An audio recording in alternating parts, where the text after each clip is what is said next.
Hello everyone, my name is Rachel. Welcome back to my channel. Today I am here to talk about the worst or my least favorite books that I read in 2021.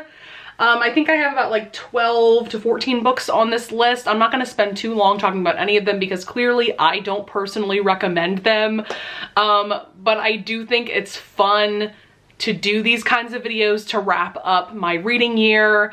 Yeah, these are books that I either DNF'd, meaning I did not finish, or I did finish them and I gave them like 1 or 2 stars.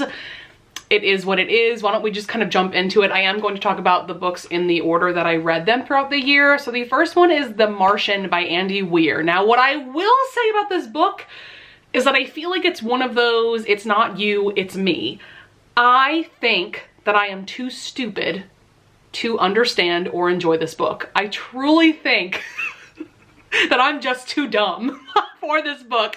So I definitely expected something very different from this premise, because this is about an astronaut who gets stranded on Mars. So I believe what happens is that his entire team is trying to leave Mars together, but this storm sweeps through and he's left by himself, which is obviously very terrifying, because I think he's also left with like no communication or anything like that. And so he has to survive on his own and create a way or a means of communication with Earth and all of those things. So I thought that this was just going to be like a crazy space thriller. And while there are thrilling aspects of this, most of this book is essentially a journal from Mark's point of view and how he goes about trying to survive on Mars. And that sounds very interesting, but this book ends up being so much more like scientific and cerebral than I expected. He goes into these very complicated explanations about how things work on his spaceship and on the planet in general and things like that. And I was just so lost, so confused. Oh my God. I definitely started skimming at some points, and I would have DNF'd this, but I did really want to know how Mark was going to get out of this terrifying situation and how he was going to get back to Earth. So in that way, the ending was great, because, you know, we do find out how he got out of the situation, but oh my God, this book is just, it flew over my head. So yeah, I gave it 2 stars because I really didn't enjoy it at all for the most part. So next up we have Find Me Their Bones by Sarah Wolf. This is book 2 in the Bring Me Their Hearts. I believe it's a trilogy. And I was really expecting to just enjoy this book. I gave the first book 4 stars. This is the sequel. And the premise is so cool because we have Zara. She is what is known as a heartless. Basically, a witch literally took her heart and keeps it in a jar on her mantle. And so Zara has to do whatever this witch tells her to do. She's a slave, basically. And so the witch tells her that she will give Zara her heart back if Zara basically seduces the prince of their kingdom and takes his heart. And so she agrees to do that. So don't we just love enemies to lovers romances, you know, where one character is sent to kill the other one? Like, that is amazing. And I did enjoy that first book. Like I said, I gave it 4 stars. Now this one starts off with Lucian, our prince, has now found out about Zara and her motives and everything. So understandably, he hates her guts. And I left this just feeling very confused about the direction the author took the plot in. I gave it 2 stars. At first I was going to give it 3 stars, but then upon reflection I realized that there was truly nothing about this book that I enjoyed. So yeah, I gave it 2 stars. I do not plan on continuing on with the trilogy at all. This was just kind of yikes. So this next book is quite surprising that I disliked it as much as I did. And what's hilarious is that I have a book by this same author that I featured in my favorite historical romances of the year. So this author clearly has range for me. I've loved some of her books, and then there's this book that I clearly did not love, which is When a Rogue Meets His Match. This is technically book 2 in her Grey Court series. So we have Gideon, our hero, who works for this guy who is a duke. He is basically the duke's fixer. Any like deplorable thing that the Duke needs done, he has Gideon do. And so Gideon decides to quit that job, but the Duke has one last job for him, and that is to marry this woman Messalina.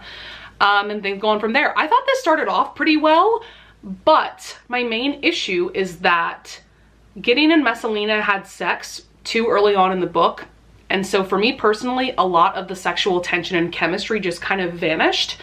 And then in the second half, the pacing was painfully slow. The big climax of the story and the culmination of the villain plotline and all of that, I feel like that just took too long to happen. And I also felt like the plot twist was kind of lackluster. Like there was just so much about this book that just didn't work for me. So once again, I gave this 2 stars. It worries me because this is Elizabeth Hoyt's most recent book. And so now I'm very hesitant to pick up any new books by this author. Next up, we have Master of One. This is by an author duo. It's by Jada Jones and Danielle Bennett. Now, I was so excited about this book because I was really hoping that this was going to end up being a YA fantasy underrated gem. And it definitely was not a gem for me.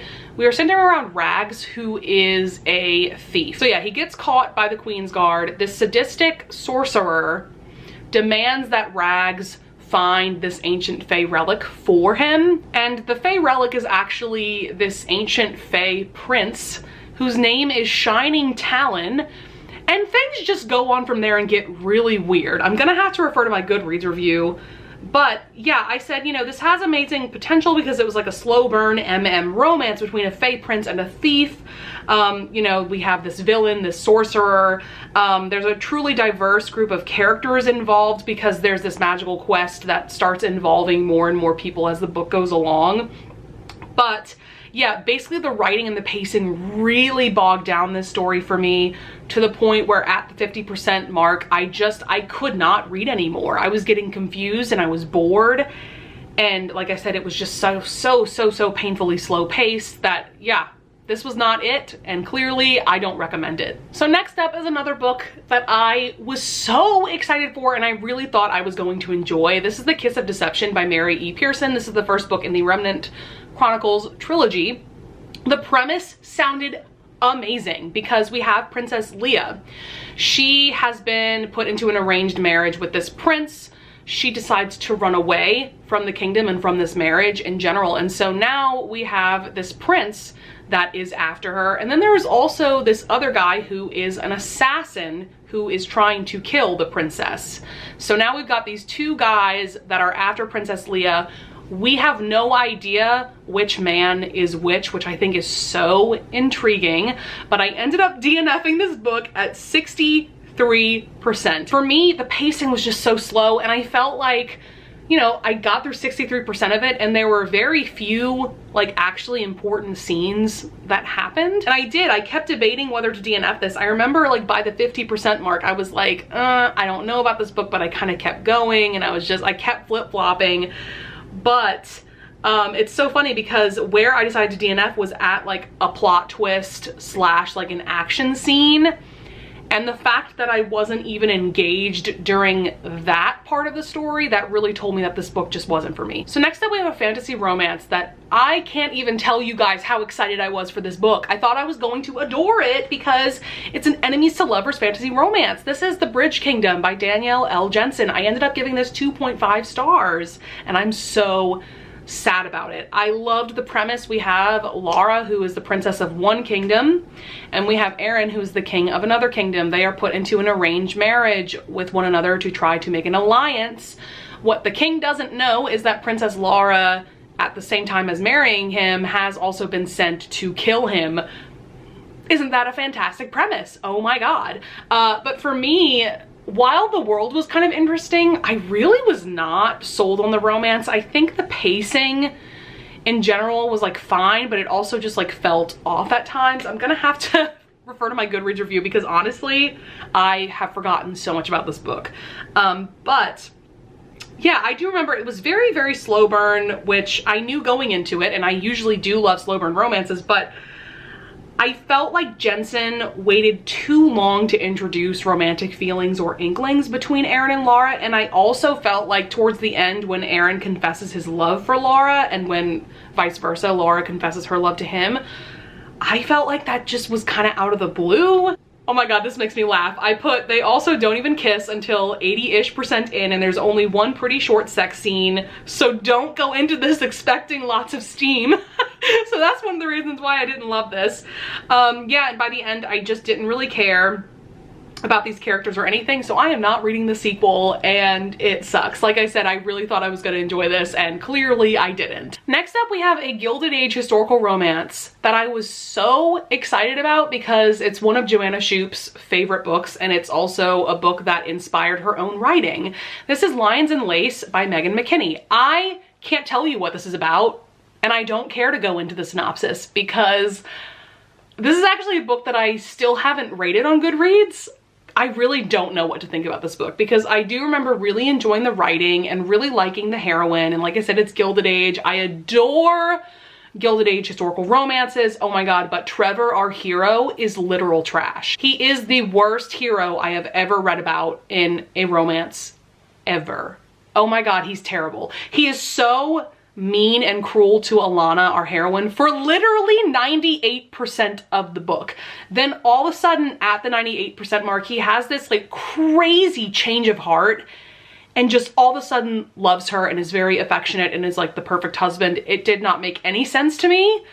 I'm still confused about this book whenever I think about it. I just feel like Alana, the heroine, deserved so much better. It was just so weird too because I can understand why at first Trevor hated Alana, but like throughout the entire book, she tries so hard to make him see reason and to make him rethink his hatred of her, and he just refuses to grow or change, and I can't root for a character that refuses to change. So y'all know how much I adore Miss Jessica Kane and her crazy bonkers romance novellas, but there is one that I read in 2021 that is just so terrible. I could never, ever, ever recommend that anybody read it.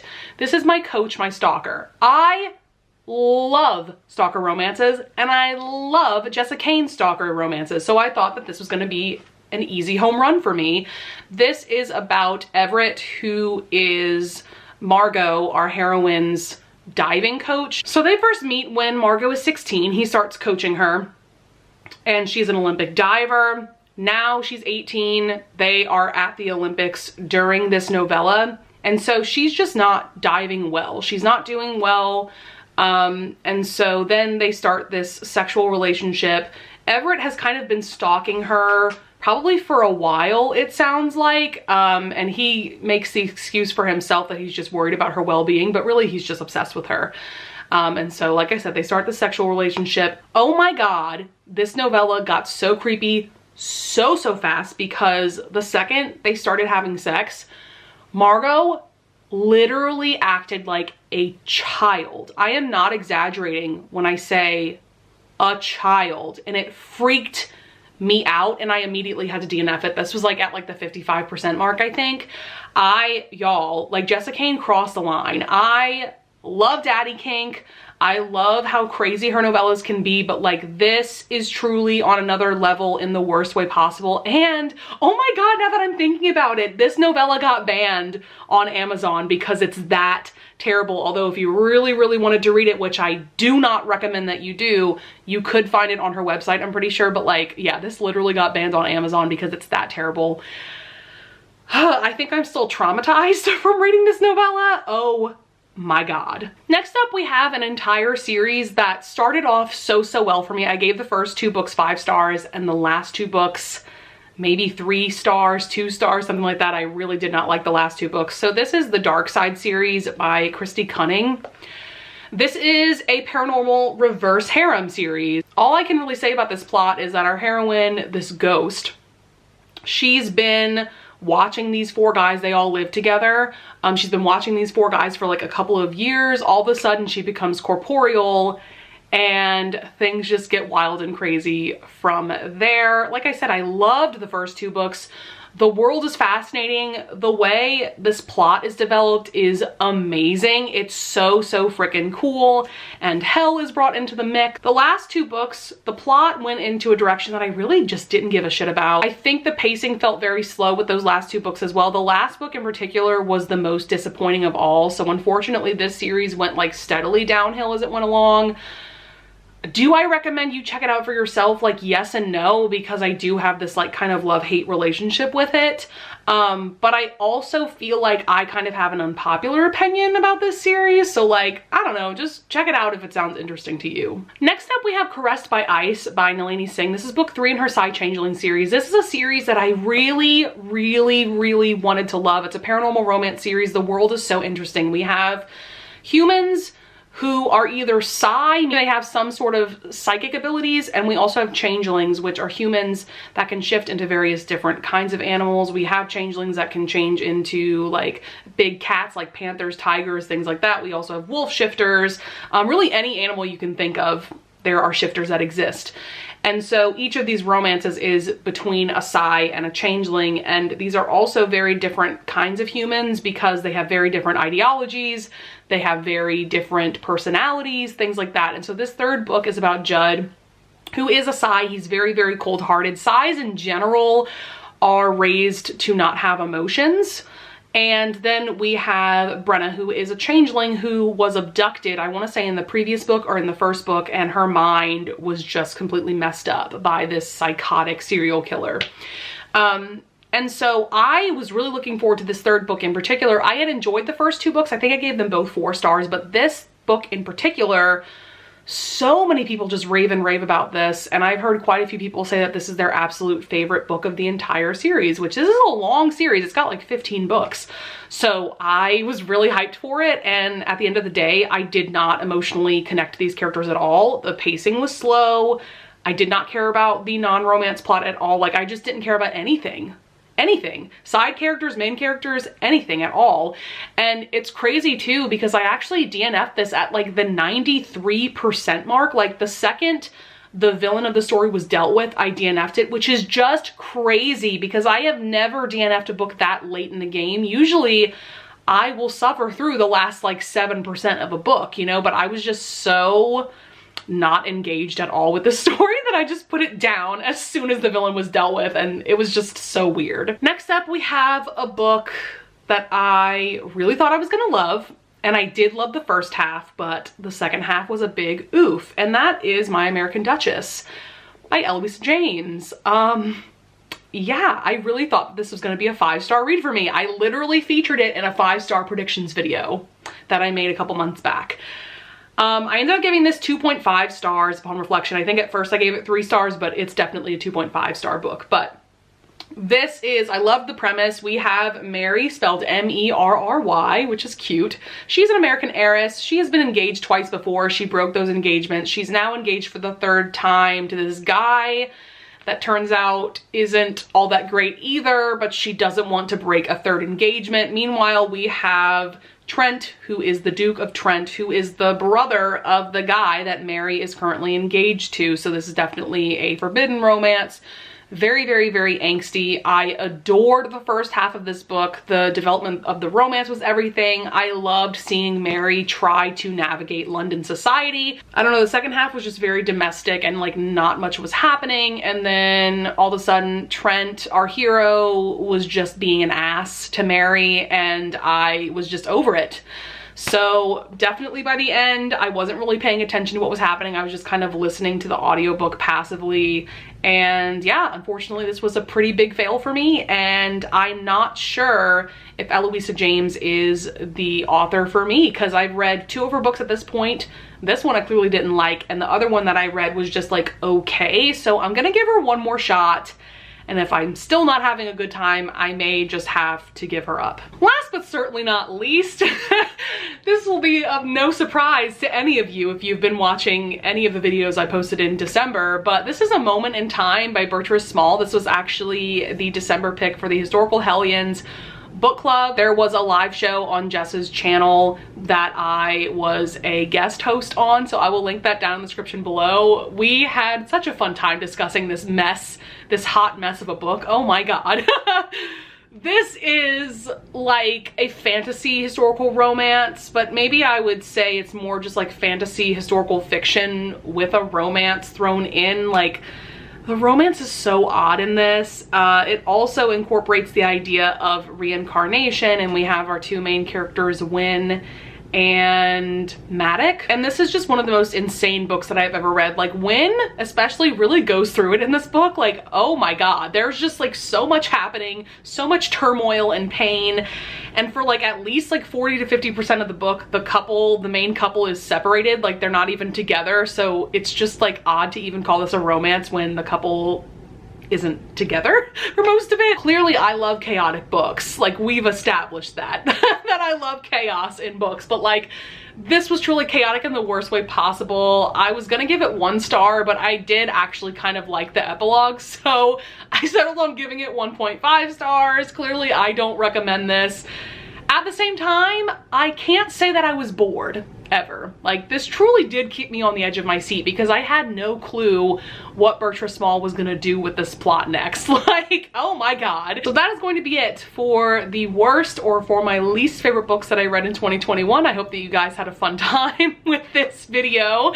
I would love it if you would leave a comment down below if you want to tell me about the books that were fails for you this past year.